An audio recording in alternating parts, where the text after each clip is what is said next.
que je voulais dire pendant ce coup de scène, qu'il y avait trop de bruit, et, un manque de... Enfin bon, c'était pas le moment de le dire, mais donc je vais continuer à vous le dire en face. D'abord, j'éprouve une immense joie, vraiment une joie profonde chaque fois que je m'assois en zazen, que je commence à rentrer dans le zazen. J'éprouve vraiment c'est un bonheur pour moi, je crois que c'est le plus grand bonheur de ma vie. Je suis pas le premier à l'avoir ressenti ni exprimé, puisque Maître Kodo Sawaki disait que s'asseoir avec le crâne rasé, le grand Kessa en zazen, c'était pour lui l'ultime d'une vie, quoi. Alors je réfléchissais aux proportions humaines selon le nombre d'or. Donc en fait l'homme est, par exemple si on mesure les phalanges et tout ça, enfin, toutes les proportions de l'homme, et les anciens peintres l'étudiaient, ça fait partie des anciens enseignements. Tout est basé sur la courbe de Fibonacci, le nombre d'or. Le nombre d'or, c'est par exemple sur les escargots, on voit une spirale. Quand on voit une galaxie, on voit une spirale. Toute cette spirale et cette perfection cosmique, elle est basée sur le nombre d'or, et la perfection de l'équilibre et de la paix et de l'amour et de l'accomplissement, en fait. Et pour moi, le zazen, ça signifie, en fait, on apprend.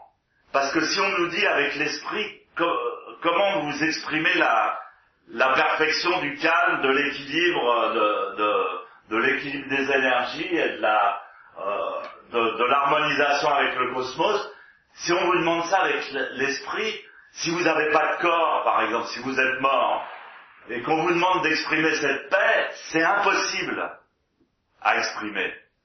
Les maîtres le disent tous, ils disent c'est impossible à exprimer. Mais c'est une expérience, le zazen. Et en fait, c'est le fait d'apprendre avec son corps, de répéter avec son corps, avec son souffle, parce qu'il y a la respiration aussi, et d'intégrer, on intègre cette posture au-delà même du corps, mais on est obligé d'avoir un corps pour que ça rentre. Je sais pas si vous pouvez me comprendre. Le fait d'en faire l'expérience avec le corps, avec notre corps, eh bien ça le fait exister dans notre esprit.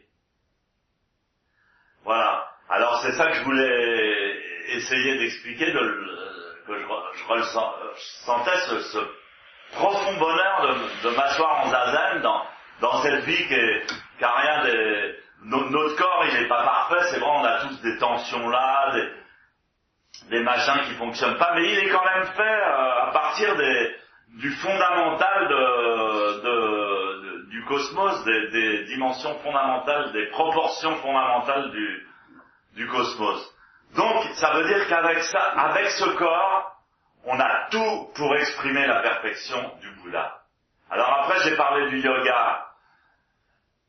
C'est ça qu'on ne sait pas, c'est que le Shakyamuni Bouddha, le Bouddha,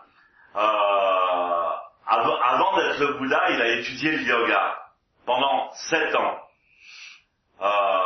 avec les plus grands maîtres de l'époque de yoga. Donc il a étudié toutes les postures, il a étudié toutes les respirations, rétention du souffle, jeûne, tous les trucs les plus extrêmes. Il a tout expérimenté, toutes les postures de yoga. Et c'est à partir de cette expérience, il faisait ça du matin au soir, il faisait que ça. Il cherchait l'illumination à tout prix, il disait je vais retenir ma respiration, je vais pas manger, Il a donc tout essayé, toutes les sortes de respiration, l'apnée haute, l'apnée basse, l'hyperventilation, machin et tout ça. À la fin, il était tellement maigre, tellement crevé qu'il a failli mourir. Et il a dit la voie de l'ascétisme et tout ça, c'est pas ça. Il s'est juste assis dans cette posture qui s'appelle dans le yoga, qui est une posture de yoga, qui s'appelle la posture parfaite. Et donc, il s'est assis, il a dit, la respiration, faut la laisser libre, mais il avait déjà l'expérience de tout. Et il a dit, à la fin, il n'y a que cette posture qui est importante, et puis la respiration, il a écrit un sutra sur la respiration, où il dit, la respiration, faites-la instinctivement. Ne comptez plus, parce que dans le yoga, on compte. On compte, on fait des respirations par paliers, on fait des apnées hautes, on fait des apnées basses. Ne comptez plus, laissez votre respiration, ça se fait automatiquement, vous allez voir, ça marche tout seul.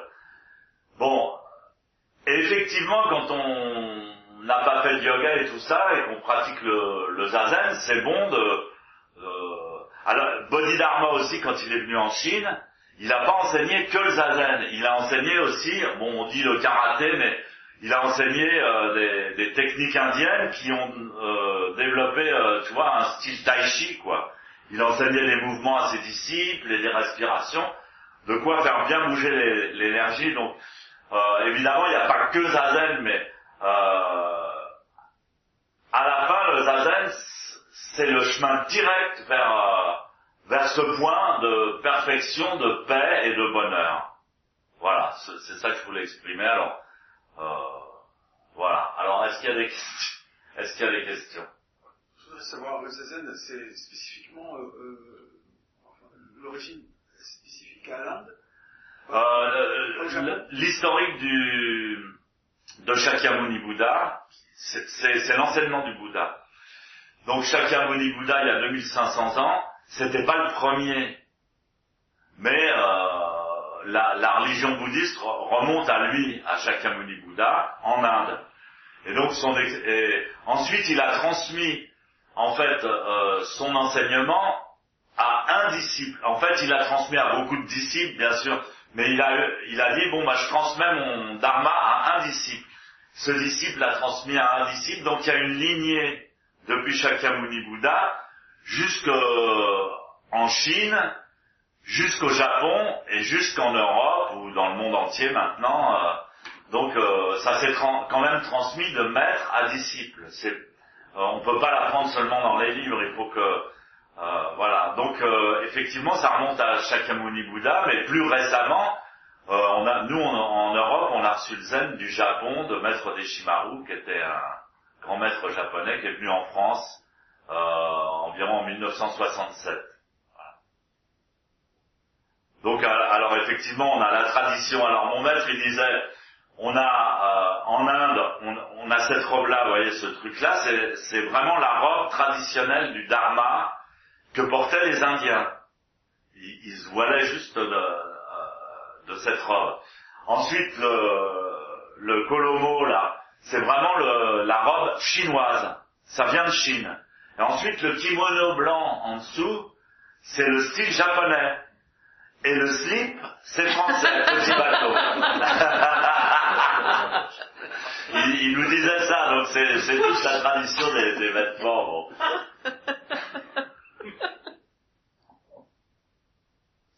D'autres questions? Anglais. Ouais, ok. Je traduirai. Is it really important to know that all the things are with in order of Fibonacci order and all this stuff? Because it's very, very sophisticated. Yeah. Do you need to know those things to practice Zen properly? Or is it enough just it is my alors il demande est-ce que c'est nécessaire de savoir que notre corps est fait sur les bases des proportions de Fibonacci pour faire zazen. No. That's why I shut up my mouth and I continue zazen. Je lui dis c'est pour ça que j'ai fermé ma gueule et que j'ai continué zazen parce qu'il y avait trop de bruit et puis voilà, à la fin le zazen s'exprime, le zazen express s'exprime. Comment on dit zazen s'exprime? Express itself. Zazen express itself by the practice. You don't need word or explication. And it's effective. I can transmit zazen in silence. When I am happy to do zazen with you, I transmit this happiness. Inconsciously. Inconsciemment, je la transmets.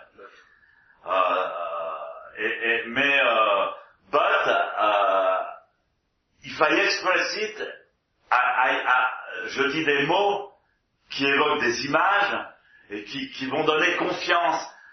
Quand vous savez que votre corps, il est dans les proportions parfaites et il a la potentialité d'exprimer la posture parfaite des Bouddhas.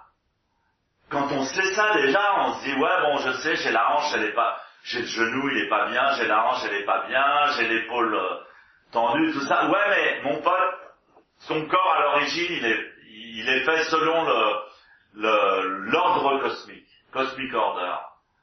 Et donc ça donne, je sais pas, ça donne là. Il faut comprendre que si on n'avait pas ce corps, if we have not this body, we cannot, on ne pourrait pas exprimer ça. On ne pourrait pas. C'est génial le corps. Et donc la vie d'un mec qui pratique,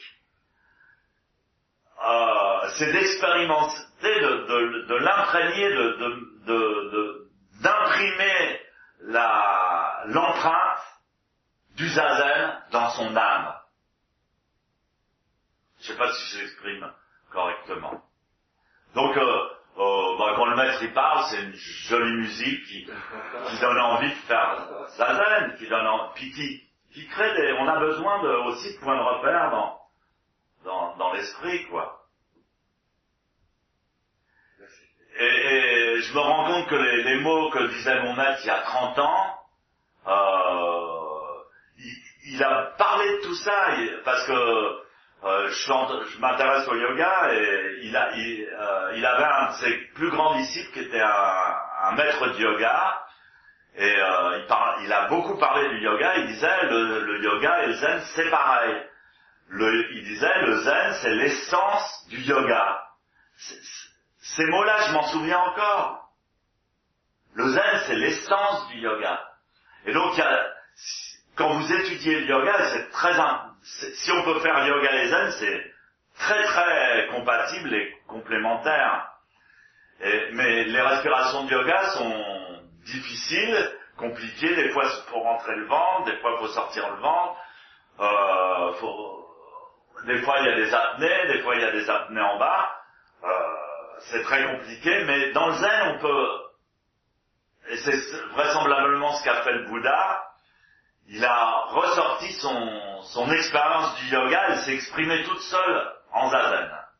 En zazen, ça va se réaliser inconsciemment, naturellement, automatiquement.